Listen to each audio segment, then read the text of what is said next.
All right, let's get into it. Hola, pepinos. Hola to these cucumber subreddit.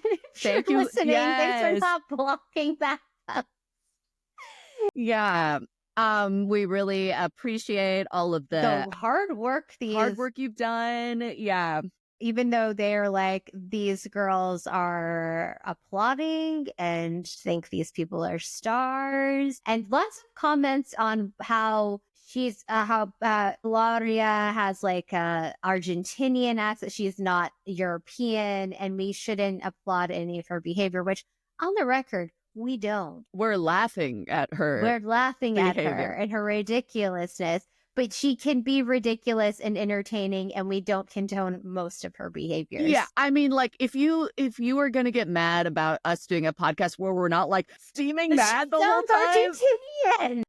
then like this is not the one for you. We want to. We already hate to hate so many politicians. We want to love to hate our reality stars. We want to relish and delight in it. So come for the delights. Come for the delight. Stay for the cucumber. Stay for the gazpacho. Listen.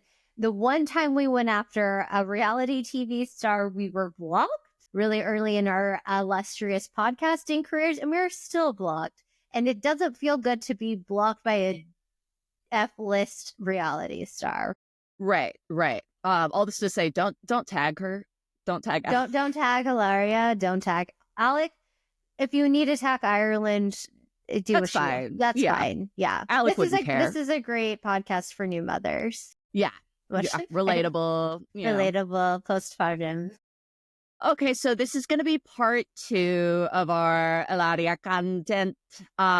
We started with recapping kind of her origin story, how she came to become our supervillain. And a supervillain. Also, how she and Alec met. And we also recapped episode 1 of her new reality series, The Baldwins. And so this episode we'll be starting at their Spanish style wedding to honor her culture and kind of bring us up to date. And then we'll be recapping episode 2, which we watched together. And it was another fever dream. It was a fever dream, and our husbands were there for the ride. Yes. And then they just kept talking about other things. Yeah, as husbands want to do.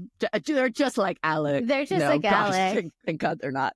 They're wiping down, furiously wiping trash cans, which is actually happening at all. They're so OCD the way that they don't want to trip over a bicycle in the middle of their kitchen. Oh, the bike should go over here against a wall. He's not well. He's changed. He's so different.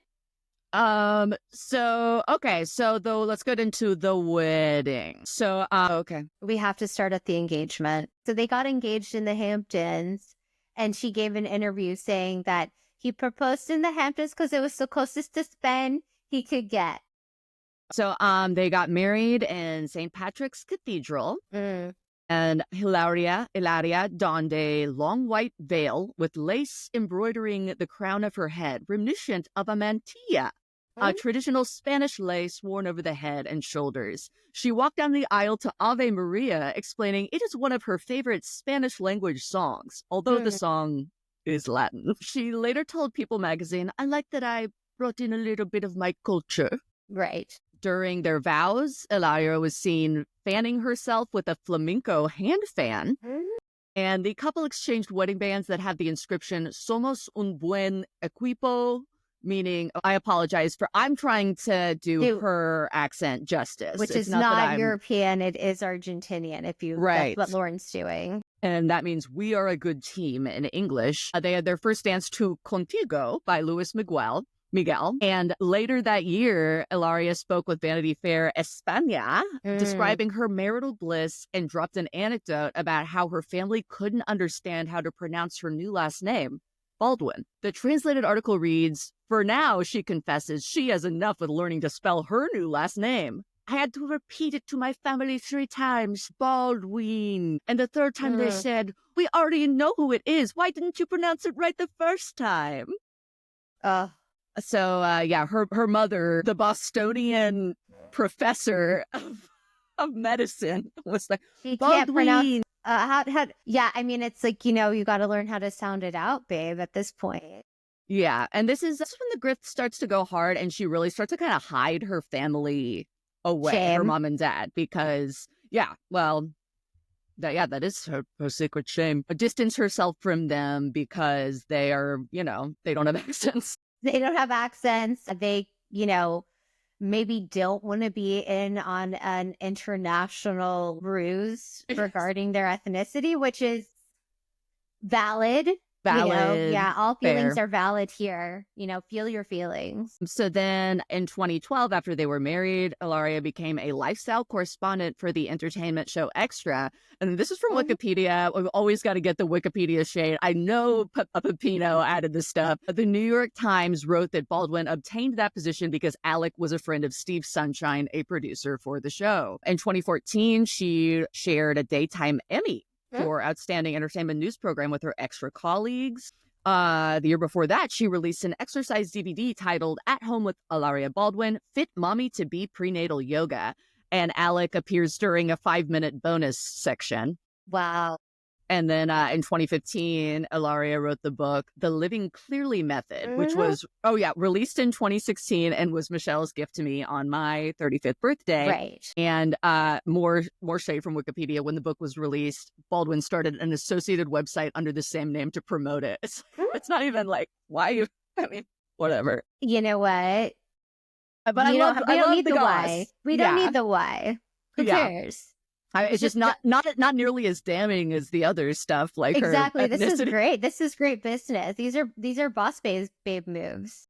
All right. Okay. So a trigger warning. This is her book is a lot like Bethany's book that we've talked about on the podcast, where it claims to be like her experience healing from eating disorders, and you can heal too if you eat this way.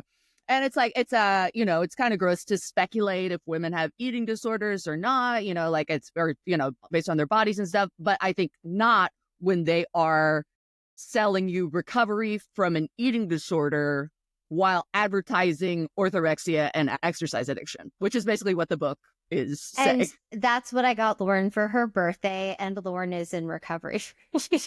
Well, I did learn a lot. First of all, so many pictures of her dressed in leather stiletto boots, leather pants, posed like a gargoyle, squatted on a building. Like, it's all yoga poses. Yeah, I thought I was getting you a yoga book. I didn't think I was getting you a book on how to on restriction. No, I mean, it is hilarious. My mom, she saw it, she was like, who's that lady in all of that? Who's that lady in all those wigs? Yeah, Lauren took it to the beach. It was just it's like a large coffee table. Yeah, but it's a good beach read. It's a good beach read, and it's like a textbook, and Lauren lost it. It's at the beach. It's still at my parents' house. How did you forget it? Because I think that's where it wants to live. It's like, it's a free spirit. Yes, right. Yeah, very East Coast. It's close to Hilaria, her mother. Right. It's closer to España. So it's like a lot, pretty much like a catalog of pictures of her doing yoga in inappropriate places, and then like some of her, So then some of the anecdotes I remember are like she just noticed that her body feels better now that she has recovered from her eating disorder. Her body feels better when she treats it right. Like, if I had something really unhealthy for a midday snack, like a couple of handfuls of popcorn, of course I'm going to feel like shit later. Or if, I had that second cup of coffee in the morning with almond milk, like, of course my sugar and adrenaline are going to be spiking. It's like very and then that she doesn't let her kids have on their basically have they're on the same diet, but they have a cheat day where they get to eat popcorn and anything they want, and the rest of the time it's they're eating as healthy as she is, which we'll see later in the recap. She also has a truly psychotic Get Ready With Me Vanity Fair video, part of that series, where she packs the kids' lunches by lovingly spreading a tablespoon of hummus on a tortilla and folding it into a broken, squished rectangle. And she's idéntico. All packs. And all of the comments are I hope that the nanny repacked the lunch afterwards. Oh my gosh. Okay. Now I remember something. Okay. This is a real pop culture memory. Okay. early days of Dumois, there was a blind item, or actually, I don't even think it was a blind item. She just said that like it was one of the Sunday spotted is what it was. But Alec Baldwin, because like Hilaria, like they're all like strict vegan in the house. Like he would always go to the same like pub or like restaurant in New York and get like cheeseburger, fries, beer, pizza, like all of the things, like all of the meat, all of the cheese. Beer? He's a recovered alcoholic. Okay, well, maybe not beer, but it was like, he just went to a pub because he was like, I need food, like meat and cheese and bread and he would go there like almost every single day. There are rumors around that too. Yeah, which is fine. Just take the thing about the beer out. But I'm saying there are rumors around that too. Right. The rumors and the nastiness. I'm not saying that he was drinking, but I will say that he was eating a cheeseburger. Bread. Right. Yeah. He was eating bread. And now we said it. Yeah. He ate bread. That's the worst crime, I think, to her. Behind his wife's back. Yeah. Not a good guy. That's why Alec Baldwin is not a good guy. I can't really think of another situation where this is probably the most questionable thing he's done. Perfect record other than that. So basically, like Hilaria, she's becoming also like on top of all of these other ventures, a major mommy influencer. She has tons of sponsorships, podcasts. Podcast. She's got a podcast with in 2018 with Daphne Oz called Mommy Brain, and she has she pops out 6 kids in like 48 years. Hours, I think. Yes, like someone did a timeline and it's like she was maybe of the past like 2013 to 2022 when she had her last kid, she was maybe not pregnant like a little under 2 years of that. The rest of the time she was pregnant. Right. And especially her thing is after each baby, her body bounces back even quicker. And so she shows you really exercises. Dangerous. Well, even when she's pregnant. Yes, she's upside down. She's upside down, which is like, everybody's body is different. Everybody's body is beautiful while pregnant, and our bodies are capable of a lot. I do feel like it's a little dangerous to start just be, especially when you have a platform and you have a lot of people following you.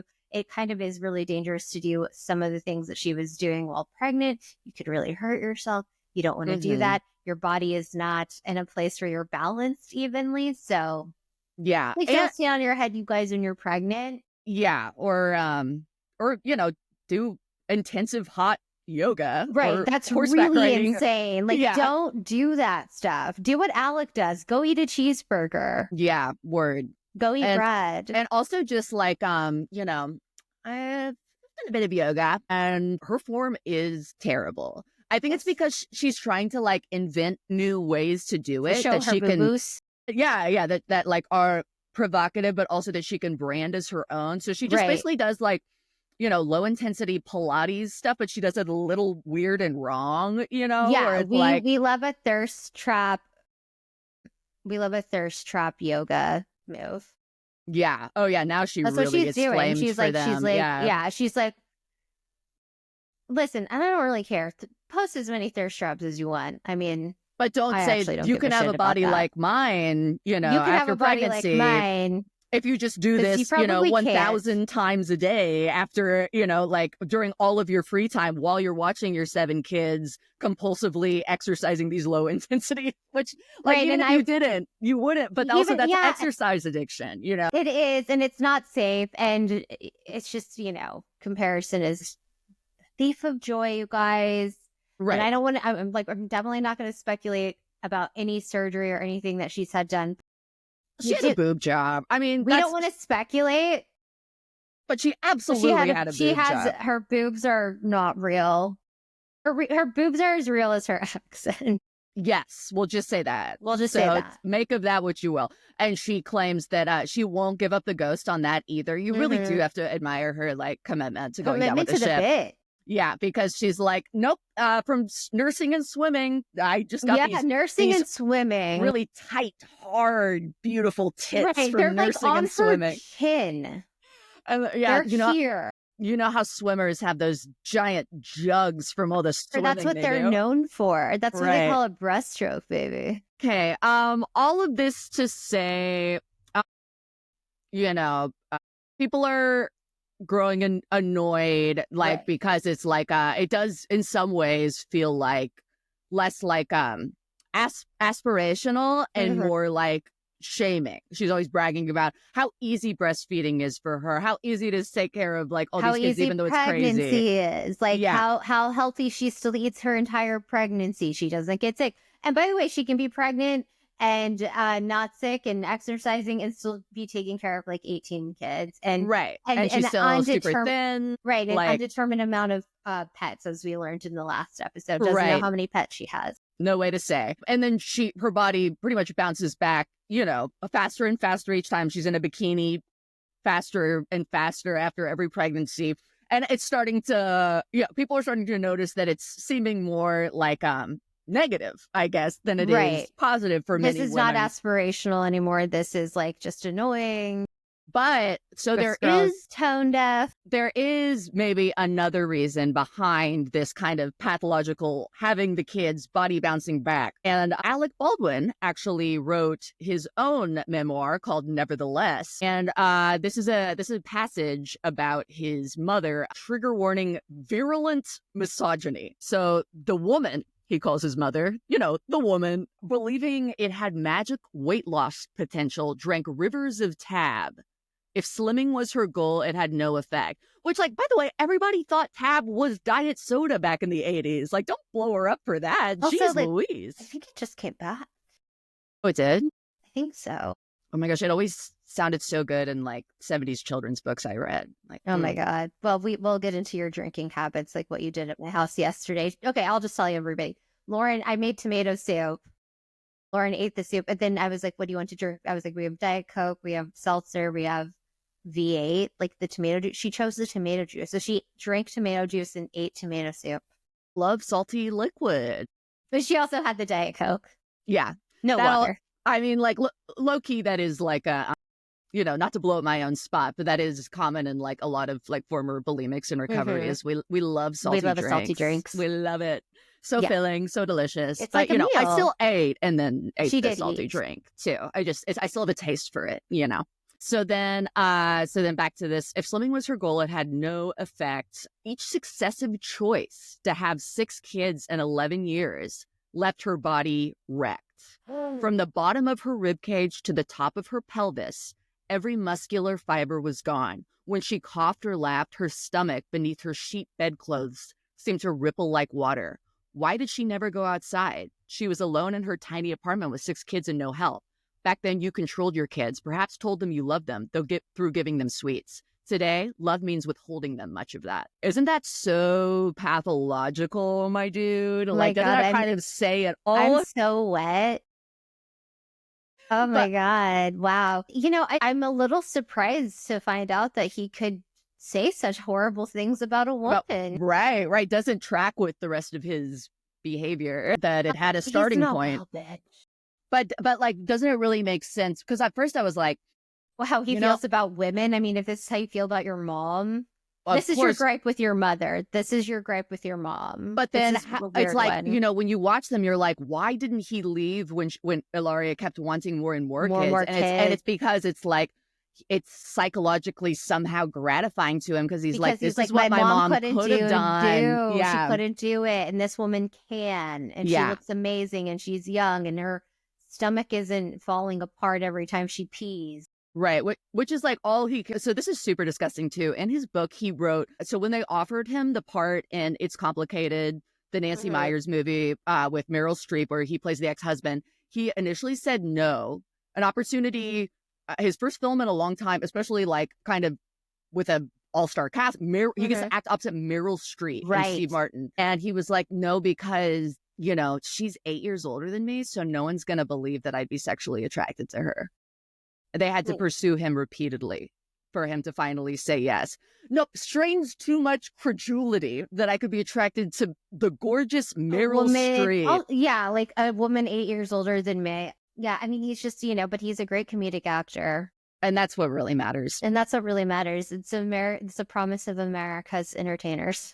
Right. But it does make sense where it's like, oh, this is what she's not, Hilaria's selling this idea, not only to like mothers, like this is what's expected to be like me, but also to Alec, I think it's part of what, even though there's, they are in kind of a kid menagerie hell of their own making. It's like, oh, this is kind of like weird psychological ways he can finally heal. Right. It took him 65 years. Yeah, he can finally heal. He needed to see a lady have 6 kids and still be a smoking hot babe with a tight snatch, and that's going to make him like women now. That's all he needed. And also because like she's posting all of that on the internet, and people are probably leaving all kinds of messages to her, and he's like, and she's mine. Right. Yeah, I think that's a lot of it too. That's mine. Yeah.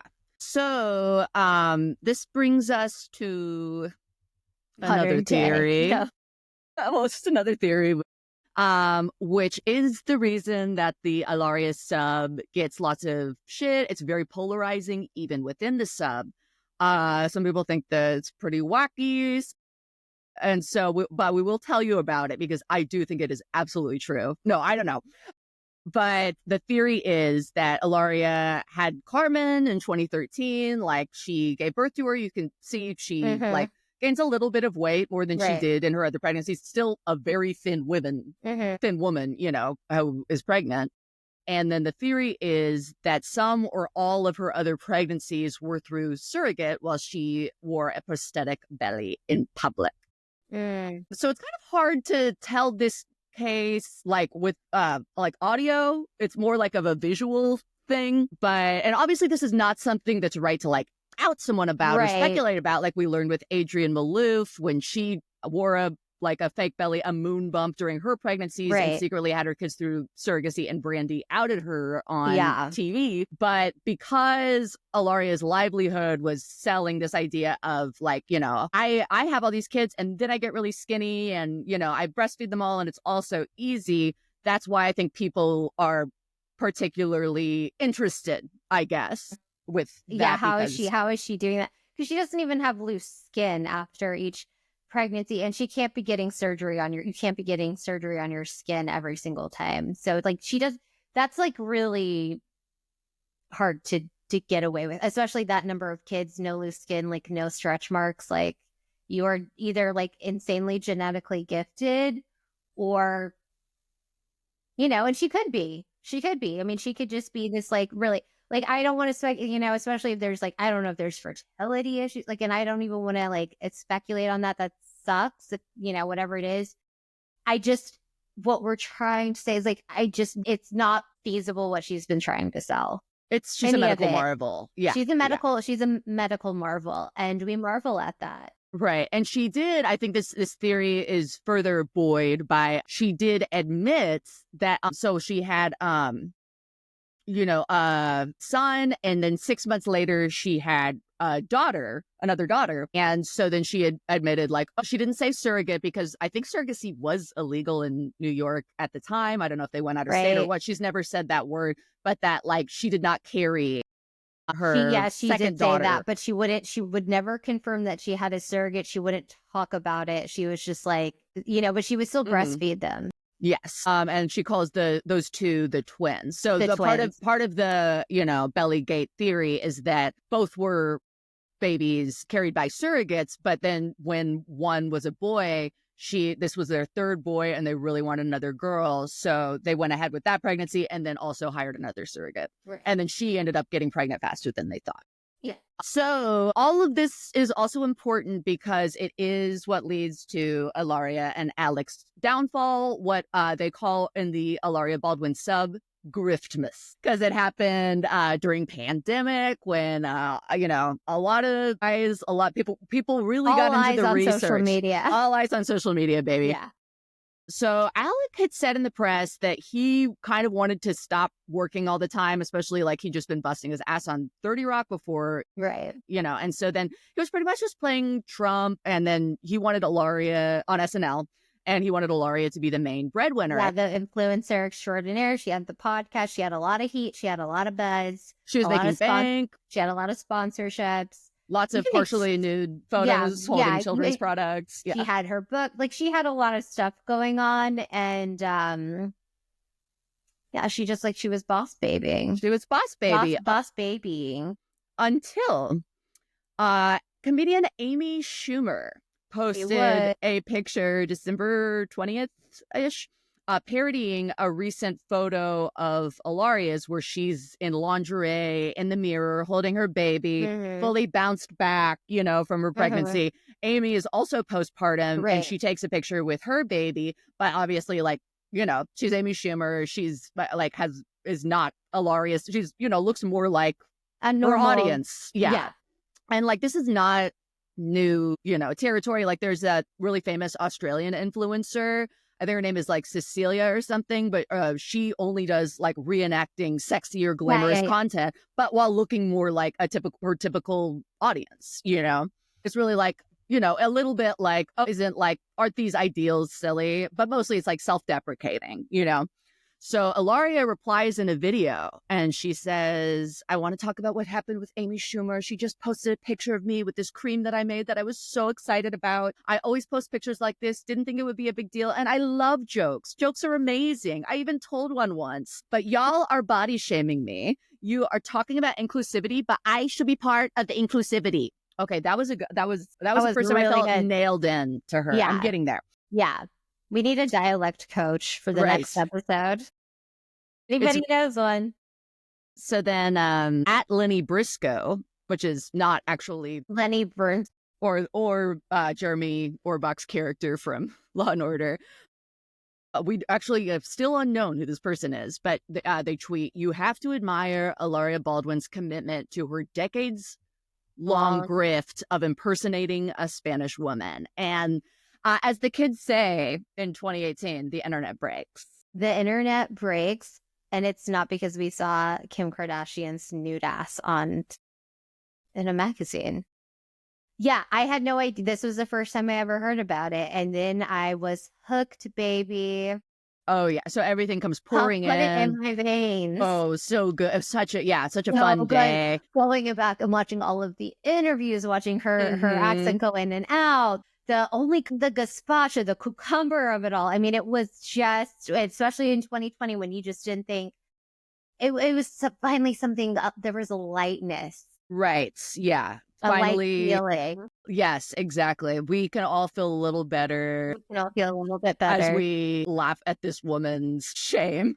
Yeah, it's like a Game of Thrones. Shame. Yeah, this was her shame walk. And the most viral video, the most damning video was where she was doing a cooking segment and she pretended to forget the word cucumber. So cucumber. After, she responds and she's like, yes, I'm a white girl, which people from Spain yes, are I'm white. Yes, I'm Hillary from Massachusetts. It's like, okay, girl. But then she's like, but I like to, basically the same deflecting, but I like to speak English. I like to speak Spanish, acting like that's what people are mad about. That's not what they're mad about, lady. And then, the stuff that they are mad about really comes forward that she's been taking up space through winning Latina awards, covers of Hola magazine. Yeah, with all of her kids, all of her kids have Spanish names, which isn't really that's not the issue. The issue is the grifting. The issue is saying that she's Spanish origins. Your parents are expats. Yeah. It's you went on vacation to Spain. You are faking the accent. Yeah. You didn't grow up in Spain. You don't have Spanish relatives. You have probably ex-pilgrims. Right, she does. She's descended from the Mayflower. Yeah. And they're expats living in Spain. That's very different than, being from it's not your ethnicity. Right. And she's like, I'm a lot of things, but none of them are Spanish.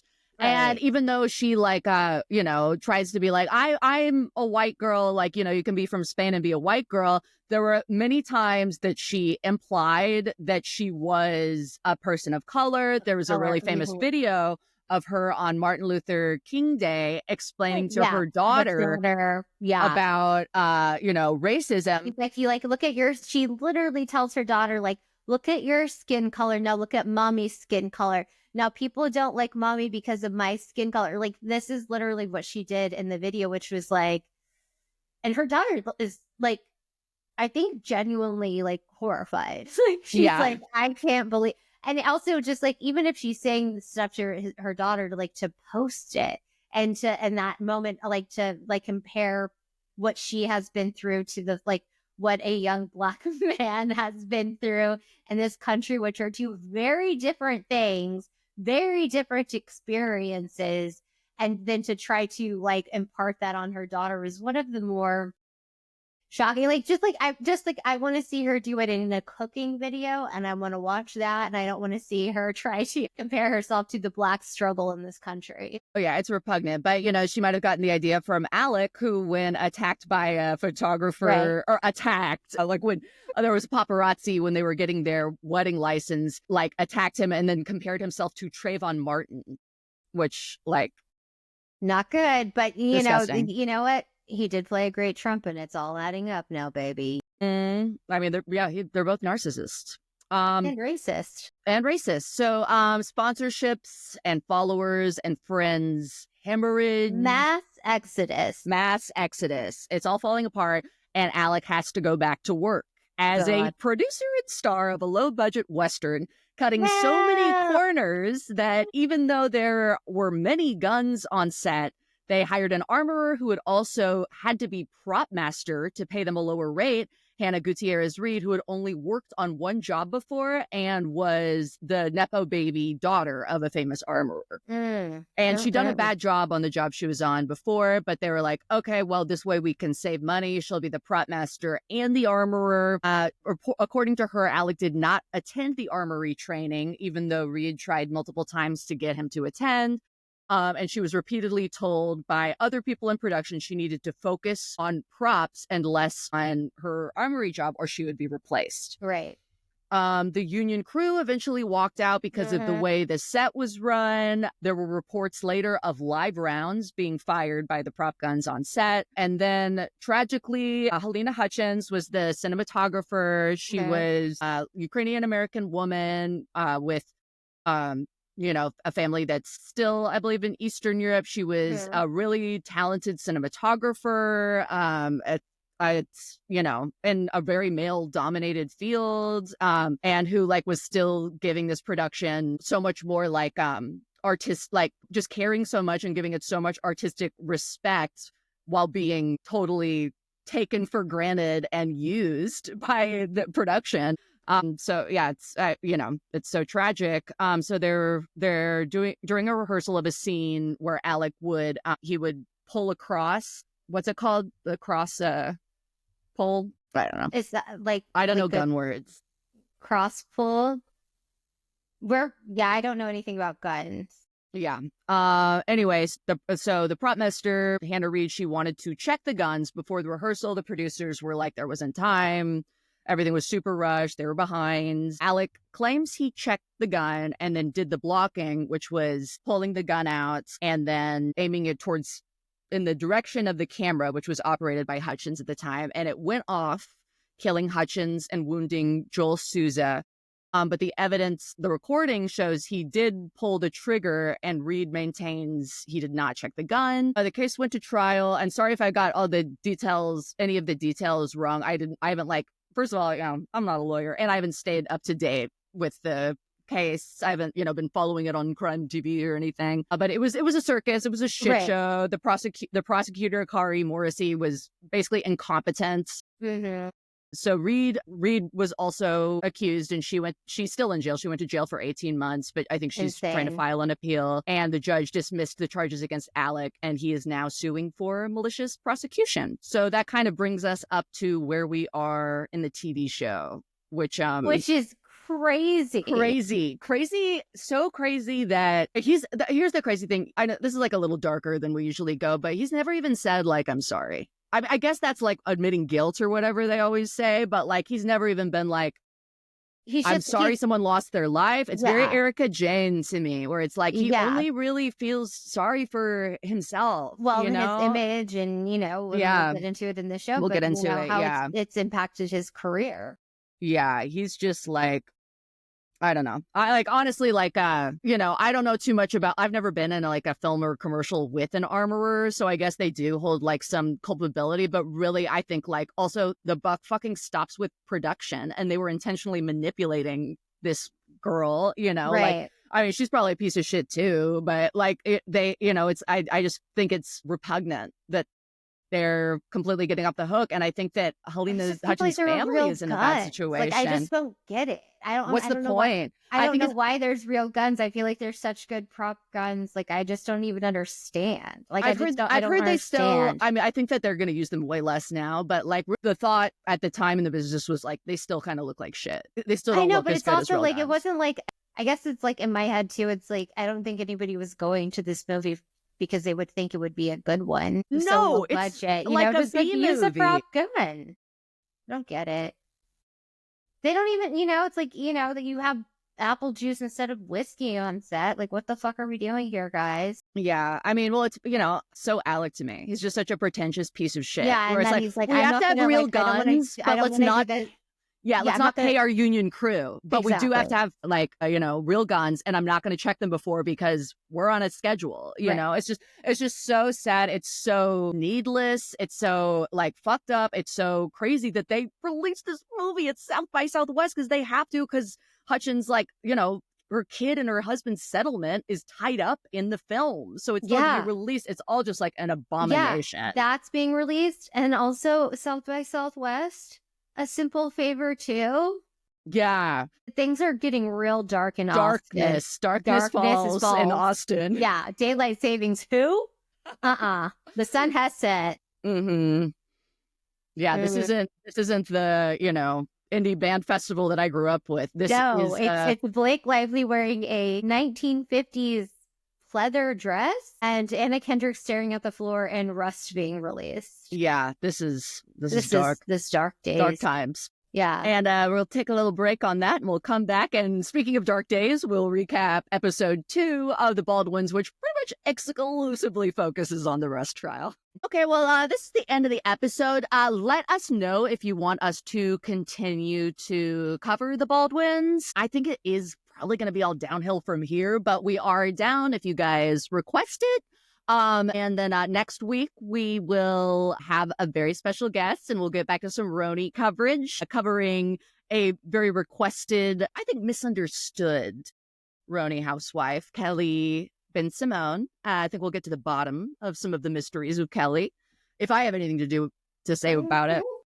And then, of course, follow us on TikTok at Bravo_breakdowns, and on Instagram, same. And then if you are not watching this on YouTube, follow us on YouTube, like and subscribe. If you are, here are our boobs. We show you at the end of every episode as incentive. Hey, this is actually like kind of a lot for me. Yeah. Hubba. Hey, America, do me a simple favor. Get rid of these fools.